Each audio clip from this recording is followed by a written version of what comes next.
ও আসসালামু আলাইকুম। এই তো আমাদের বলো, কথা বলো। কি শেষ রান্না রাফি? না, কাচ্চির প্রিপারেশন কমপ্লিট টোটাল।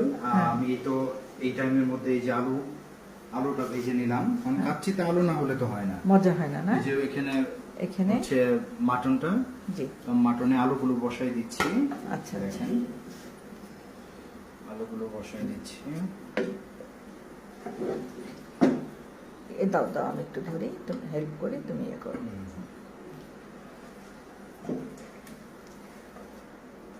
মাটনের মধ্যে আলুগুলো দিয়ে দিলাম ফ্রাই করা। এখন এটার মধ্যে দিব হচ্ছে ব্রেস্তা করে রেখেছো না? রাইসটা যে রেখেছিলাম স্ট্রেন করে, এখন রাইসটা দিয়ে দিচ্ছি। বিসমিল্লাহ। বিসমিল্লাহির রহমানির রহিম।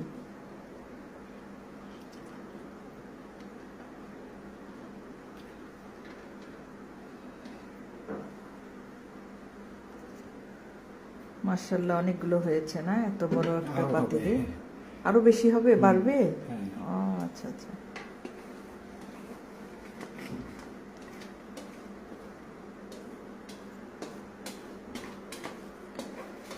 কত কষ্ট করে রাফি রান্না করছে।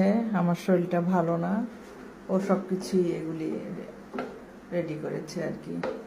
আমি কিছুই করতে পারিনি। আমি অবশ্য পেঁয়াজ এগুলো কাটতে পারি না আর কি। দিলাম। হ্যাঁ, এখানে রেখেছিলাম হচ্ছে কিশমিশ আর হচ্ছে আলু ওয়াশ করে রেখেছিলাম। আচ্ছা আচ্ছা, ভিজিয়ে রেখেছিলে না? আচ্ছা, এখন জাস্ট এটার উপর দিয়ে সুন্দর করে দিয়ে দিবা। দিয়ে দেব। আচ্ছা, আমি অবশ্য কাচ্চি রান্নাটা পারি না, আস্তে আস্তে শিখে ফেলবো রাফির কাছ থেকে ইনশাআল্লাহ। আল্লাহ যদি সুস্থ রাখেন, ভালো রাখেন আমাকে।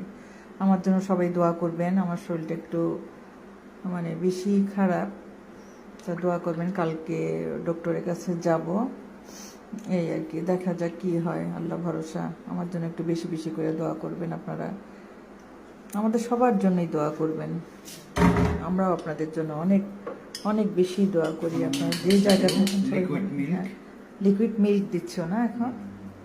আচ্ছা আচ্ছা, মিল্কটা দিলে কি হয়? রাইসটা মনে হয় ভালো লাগে না? হ্যাঁ, এটা একটা ইয়াম্মি ভাব দেয়। আচ্ছা আচ্ছা, ইয়াম্মি।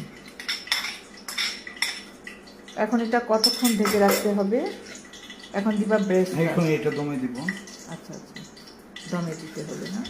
ওকে, ব্রেস্টগুলো সেই সুন্দর হয়েছে।